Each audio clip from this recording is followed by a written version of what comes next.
Hello, the sun is shining. It's a lovely day, so I thought it'd be a perfect opportunity to do a follow-up on the previous video I did regarding how not to lay Thermalite blocks. I'll show you the way I do it, and I never have that issue of cracking. I think some people thought the video was my own work, but it's not. If you look behind me, where this big steel is, that was where that wall with all the cracking holes used to be. So I've put that steel in now, and I'm laying my new extension blocks over there. So yeah, first of all, I'll show you what I did at the end of play Friday and see what you think. So this is what I did at the end of play Friday. It's had the whole weekend, and it was an absolute scorcher this weekend. So the sun's been shining on them and shining on them. They were bone dry when I laid them, not soaked, so there's no cracking that's occurred. So if there was going to be cracking, it would have done it by now with the heat that's been on this. So kind of rules out the thermal shrinkage comments I had, because these are designed not to conduct thermal heat. So I don't really agree with that one. So obviously where this goes into the doorway reveal, this would be the hardest, wouldn't it, to keep plumb, because I'm not being funny, they can blow in a breeze, can't they? So it's just chuck the level on it. As you can see, that's pretty much bob on. Maybe a smidge of a mil, but no, that looks pretty good to me. All the way down. Let's just check this.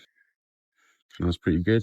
So the reason they crack is usually down to two things. Either they've been stored really wet and they're absolutely sodden, and then once they dry out they shrink. That doesn't always mean they'll crack. It just means if you've done your mix right, they'll crack down the pert rather than the center of the block. So the mix, I just do like it's not super wet, just a little bit wetter than normal. I do a 6-to-1. I've seen people say commenting that's too weak, but some people say that's too strong. But I've never had a problem with 6-to-1. You could probably get away with a 5-to-1, but I would never go any stronger than that, because what happens then is if these blocks do shrink, it can't pull away from your muck on either end. So the only place it can shrink, it shrinks in the middle on the weakest point. But I'll just show you what I do now when I'm laying. I'm going to do this one-handed, so be patient. The first thing you want to do is control the suction, not by soaking it. I don't usually do the pick and dip method because I don't like chicken dippers, but really you can't lay a full bed on this, because by the time you get to the second brick, it'll be rock hard. So all I do is get yourself one of these adjustable hose things, put it on the fine shower spray. I think that's the fine one. Yep, that's the fine one. Oh, and also I found one of these well-known supermarket trays, delivery trays. Make sure you got ones without the hole in, but I call it the block bath. Yeah, start with literally just spraying a tiny amount of sprayage on the contact area. Chuck your bed on.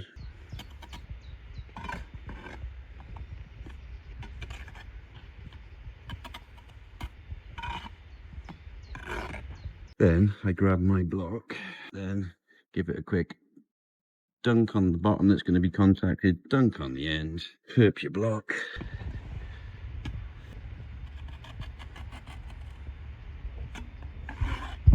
Sorry, I'm doing this one-handed, it's not really a good idea. Drop your block on.